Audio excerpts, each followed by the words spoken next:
to start. Welcome to the second round of our question time regarding all of you candidates who are willing to represent students at the LSE. Thank you, first of all. My name is Alma. I just finished my master's at the LSE in Inequalities and Social Science, and I was asked quite spontaneously to chair this event tonight. I'm gonna first open this session with a couple of rules that we have set for the event.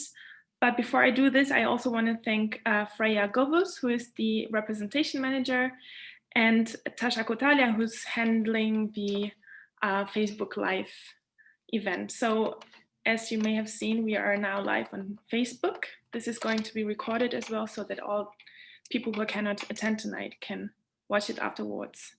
So tonight we are going to have the question time for the roles mature and part-time students officer, disabled students officer, and member of LSE Council.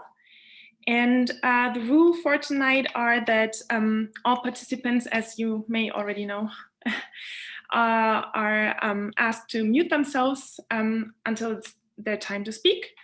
Then if I call you and say your name incorrectly, please feel free to interject, and please, many apologies in advance if I don't pronounce you correctly.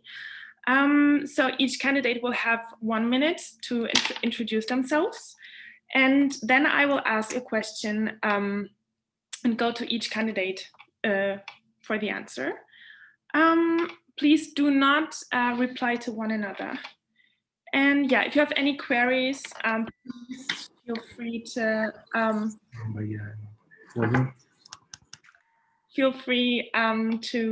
ask me, to send me a message or Freya on the Zoom chat. So I see there's a new person who just arrived. Okay, you have muted yourself as well. That's perfect. So welcome, all of you. And yeah, if you have any question right now, if there's anything to ask, if not, we are going to go for the first position. All right. So the first role we are going to hear from is the mature and part-time students officers. That was the one who just canceled their participation tonight. So unfortunately, we don't have any statement from them. It's a Russell we. So we will skip this. And are going to continue to disabled students officer. I will have to check if you are there. No, oh, I see. Well, Emily is there. Emily is there. Perfect, Emily. So I would like to ask you to introduce yourself. You have 1 minute. Hi, I'm Emily. I'm doing the Masters Environment and Development. Before this, I just finished my undergraduate degree at LSE. Data shows that increasing amount of people with disabilities are going to university, but this is only 20% compared to 55% of non-disabled people. There is no reason why disabled people should not be going to university and fulfilling their potential. I've always been passionate about minimizing barriers and difficulties for those disabled. I myself have been paralysed and left in a wheelchair for 9 years now. So I believe I have a good understanding of these issues to make them going, and people should be going to university. This is why I have these goals to improve access for all disabilities, help with exam support and adjustments, and create a more open forum for support during and after university, which is especially needed due to COVID. Yeah, sorry if I spoke really quick. Thank you very much, Emily. So I will now read the statement I have from the other person who is nominated for the position, and then I will ask you a question. Okay, so the statement I have is from Joe Shingler, and they write, "The voices of disabled students must never be ignored, least of all during a pandemic in which disabled students are being disproportionately affected. LSE has provided some support for a disabled student, but not enough. Unlike every other Russell Group university, LSE failed to implement a non-detriment exam policy, disadvantaging students whose disabilities were exacerbated by the pandemic. I will campaign for disabled students who achieve or achieved lower than expected results to have these results disregarded for degree classification purposes. The pandemic also presents opportunity. Not without its challenges, the move to online teaching has helped some students with mental health and mobility conditions. I will campaign, says Joe, for aspects of online teaching to remain available beyond the pandemic as an option for disabled students. I will also hold regular advice and support sessions and organize career events with inclusive employers. That's Joe's statement. And now I would like to ask you, Emily, how do you think we can ensure the school's COVID response is inclusive and doesn't inadvertently make things less accessible for disabled students? Well, because of my disability, I can't be in my lectures, so everything has to be online for me. And there have been some difficulties, I'm not gonna lie. The classes are predominantly in person, and there's only on average 2 people per class for my geography degree on Zoom. I think the sound system definitely needs to be fixed, but I think also for January, although they're saying that Lent term should be in person, if COVID is still around, a lot of people with disabilities, it's still going to be too vulnerable, and I think there should already be a plan going forward on how we can still be online but still be involved also. I think also a big relationship is needed with the disability department. They are the ones who, although they implement the basics, will need to go back and push for further rights. I have been at LSE for 3 years, so I already have quite a good relationship with the department from helping me with myself. And I think this is needed to encourage an open talk between us to ensure that we feel just as included in everything. Thank you. Thank you so much. That was exactly 1 minute. I'm going to ask you a second question. How do you plan to reach out to disabled students? I'm on a Facebook chat, which has a lot of people who have similar injury to me. And a lot of them go to university. So I feel like, because I've already been speaking to people with disabilities, but I know how to communicate with them well, and I know that issues they're also having because I'm experiencing them myself as well. So anything they come to me with, I will have a good understanding.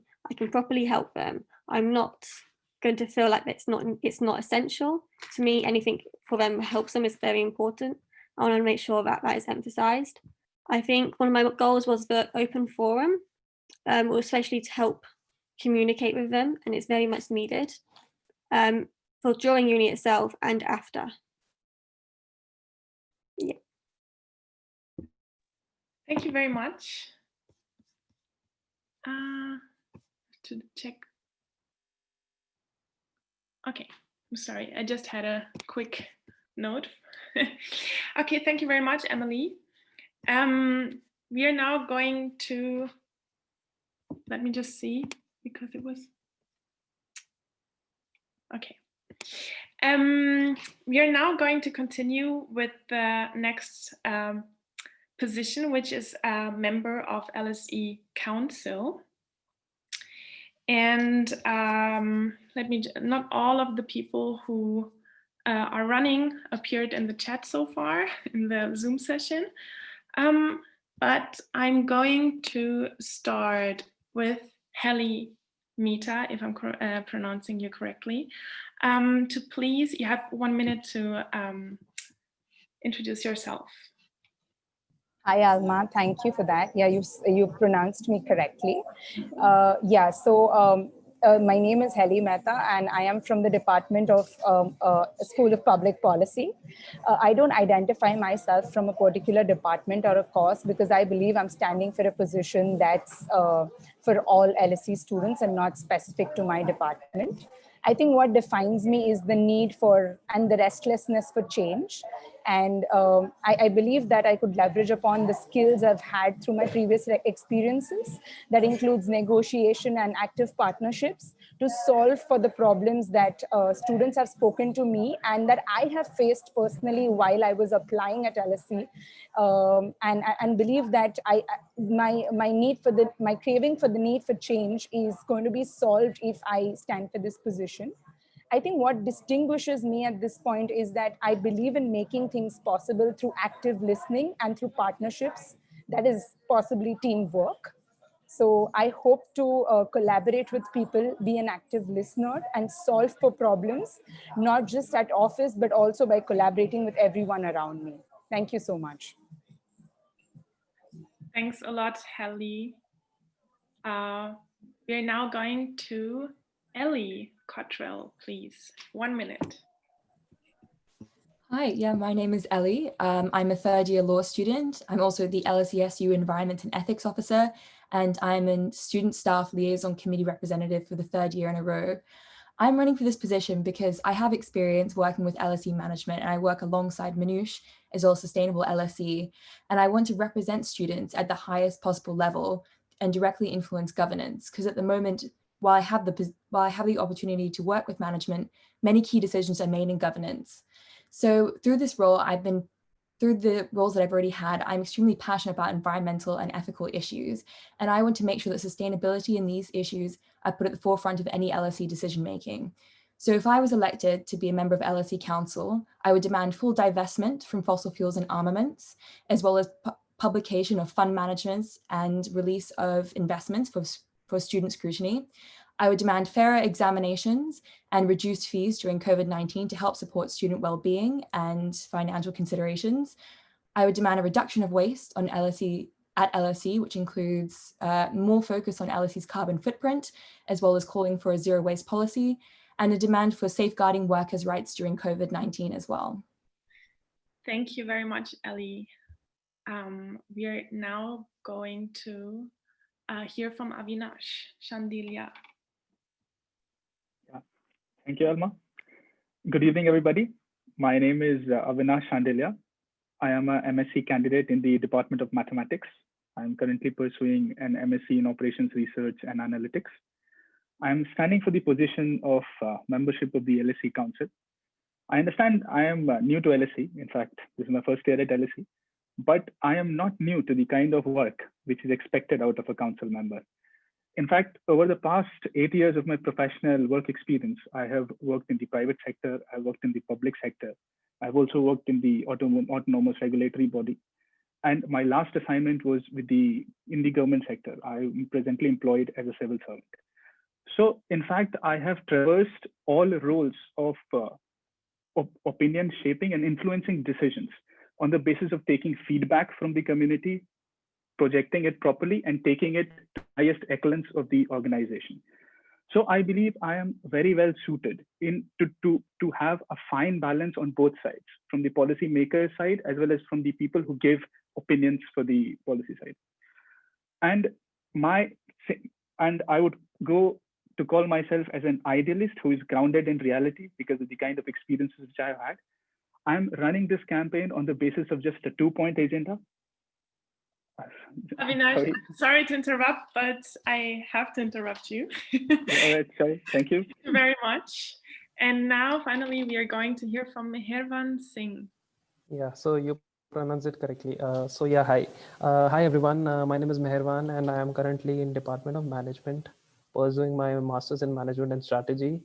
So I'm also not new to this role. I have already represented Delhi University Students Union. So I had a vote from 50,000 people and I represented 50,000 people during my bachelor's when I ran for the elections of core committee member of Students Union.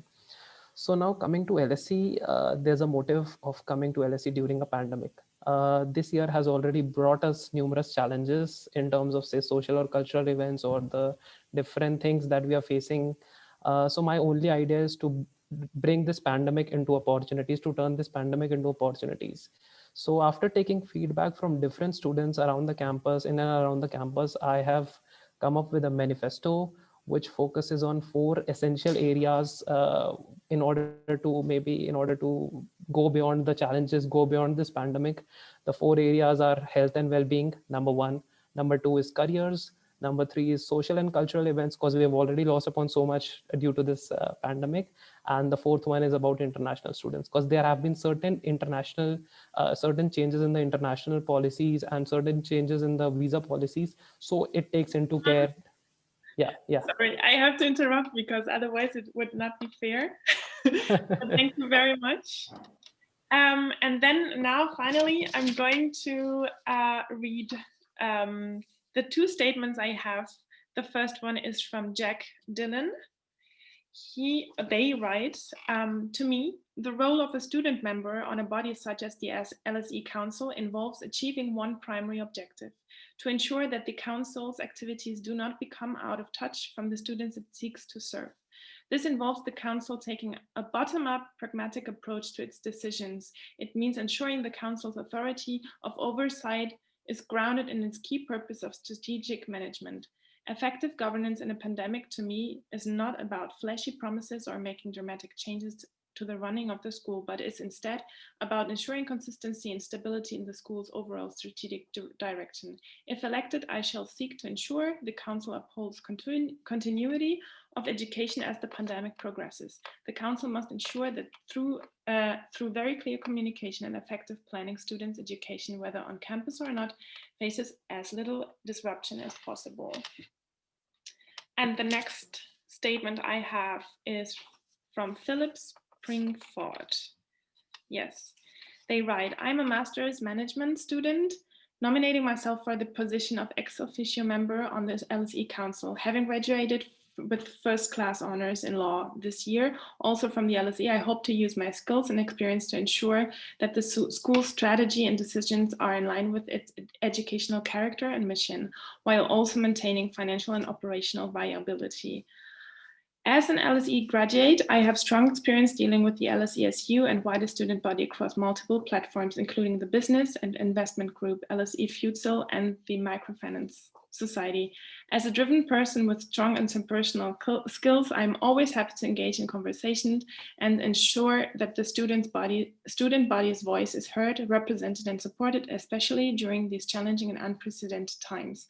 I completed the Athens Marathon in November last year and worked 2 part-time jobs during my undergraduate studies, tutoring and delivering high-impact seminars to school students across London.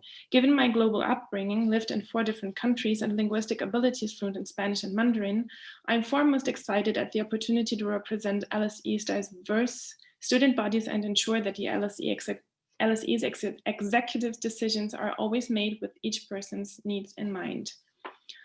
Having been elected as student representative for LSE's Masters in Management course for this academic year, I hope to be able to make a difference at the LSE level. I'm both aware and passionate about the importance of LSE's governing body making considerate and deliberate decisions. Having studied in a module in company law and completed internships at US corporate law firms and most recently Goldman Sachs, I seek to ensure that the LSE Council fulfill their responsibilities, and in particular, the financial decisions are prudent, sustainable, and directed towards the heart of LSE, its students. So this might have been a bit long, but they won't be able to answer questions, so I think it's okay. Okay, so I will start the first round of questions for all of you who are nominated as member of LSE Council. The first question, and please ask me if you need to hear it again, then I will read it, of course, again. What makes you best placed to represent the student body on council? And I will begin with Avinash.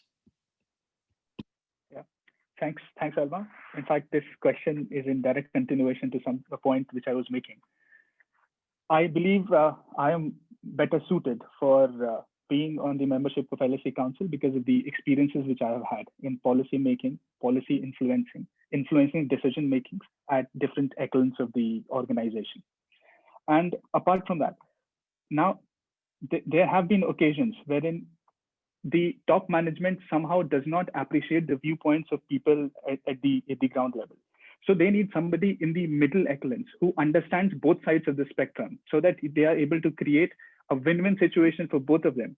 And I believe I am much better suited for this position because of my professional experience. And going from my background, I believe I am running with respect to just two minimum agenda. The first of which is that we need more representation on council. When I was preparing for this role, I saw that there are just two representatives. One is the general secretary and one of us will be elected tonight. But we need more representation and more voices. And a case has to be built in order to have more people there. Secondly, we need to safeguard the brand of LSE along with safeguarding the interests of the student community. Now, this is a very fine balance which needs to be maintained. And I believe I can traverse both sides of the spectrum in order to convince the senior management that there are certain issues which are being faced by the student community. And if those are not addressed, it is the LSE brand which is at stake. So till the time both of these worlds do not meet, we might be faced with a situation wherein the brand which we cherish might be in a problematic scenario anymore. And I believe I'm very good at it. Thank you. Thank you very much, Avinash. So this has been 1.5 minutes. I'm going to give you all 1.5 for the question. So I'm going to repeat. I mean, you may have remembered, but what makes you best placed to represent the student body on council? Helly, would you give me an answer, please? Thank you for your question. I think what distinguishes me and places me in a best place is, I wouldn't say my prior experience working with the UN, TFI, or Teach for All. I think it's just my willingness to bring a change. I think more than having those experiences, for me, it is having the ability and the possibility, the willingness to bring a change. I believe that my success lies in that of those around me. And I strongly believe that I cannot tolerate unfairness. I want to solve for the problems I have also personally faced and I've heard from people, one of them being scholarships. So it's not that I have an ambitious manifesto, but I reached out to alumni, I spoke to them and they told me that they haven't been reached out by LSE, which is very saddening. So I know exactly the problems, but I also know what is the creative solution in dealing with the problem. And bringing the skill of negotiation, I think at the top management, what you need to know is to negotiate. Because everybody needs to put up a case, but you also need to know how to make your way out and make others convinced out of that. So I think that unique skill and the possibility of bringing a change along with active listening is what differentiates me. Thank you. Thank you very much, Helly. We are going to continue with Meharvan, please. Yeah, thank you. So according to me, what places me better for this position is just because I have a huge experience in terms of what I have done during my past education. I have represented student voice.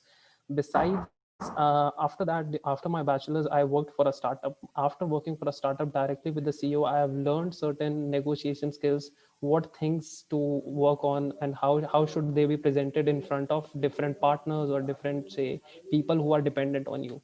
Now, being a student voice, having represented students in the past, I am coming from a country where you have to raise your voice, where you have to fight for your rights. At the end of the day, if you don't fight for your rights, if you don't represent people at the end of the day what they want from you, because at the end of the day, I had feedbacks from people, from the students I would be representing, and I'm nominating myself just for the students.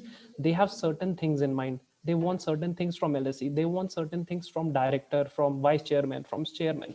But how to raise their voice, how to get those things to the management is something that I want to be a liaison between students and the committee, so that whatever problems they have, whatever issues they are facing is something that should be presented to them.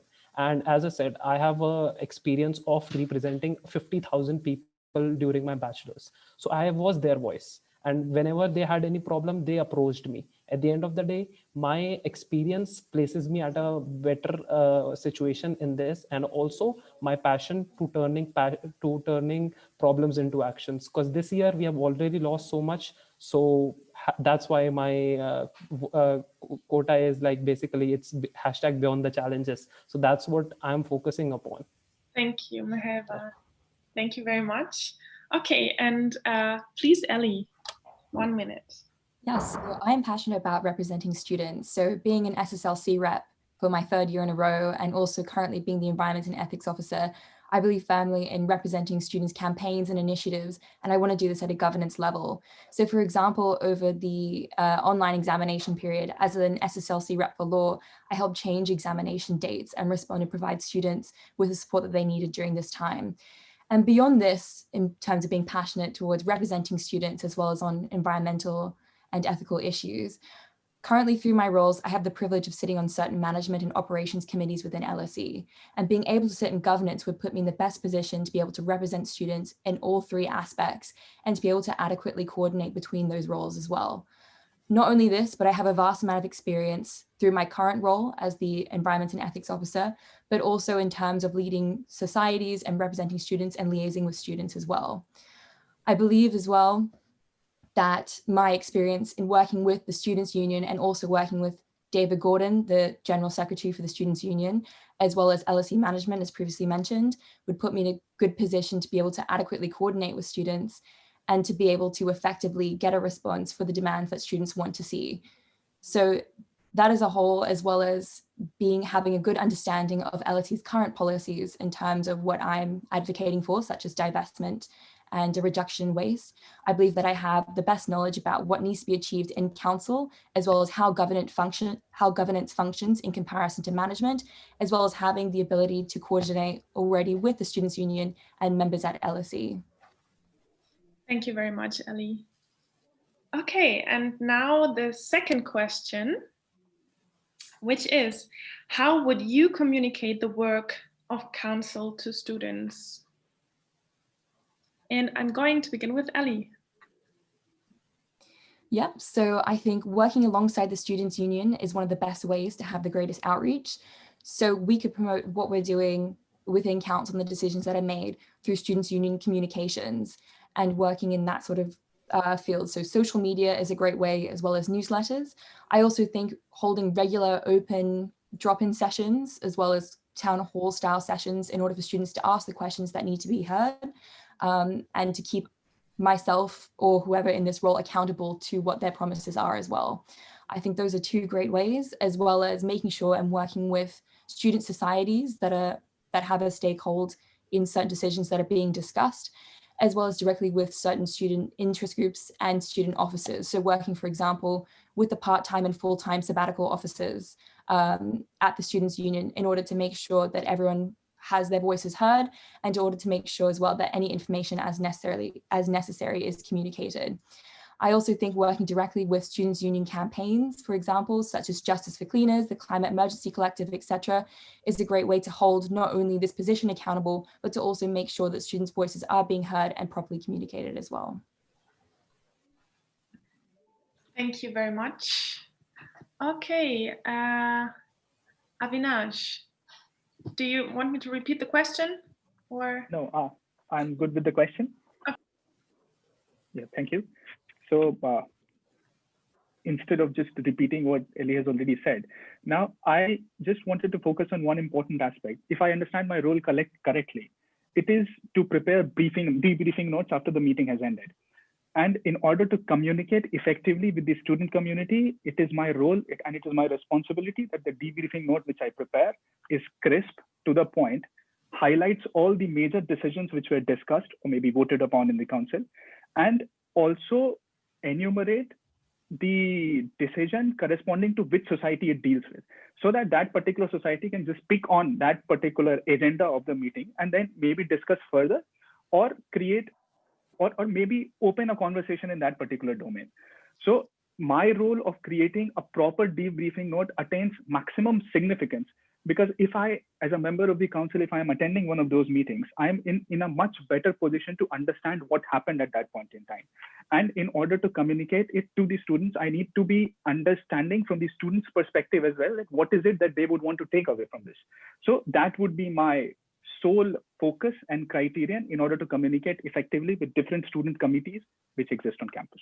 Thank you. Thank you very much. And now please, Helly.